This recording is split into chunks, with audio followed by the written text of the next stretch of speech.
Hi guys, Robin here with WTI. Let's check out this dual bike stand. This wall leaning bike stand comes with 4 padded hooks to hold up 2 different adult sized bikes.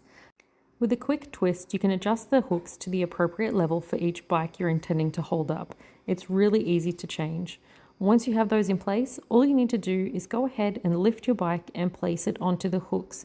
Gravity does its job by holding it down in place so it doesn't fall away from the wall. It also comes with additional accessory hooks.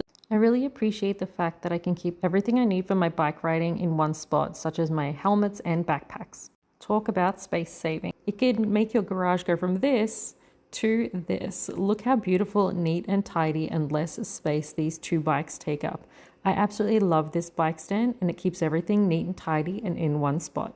So guys, I love it, but that's just my point of view.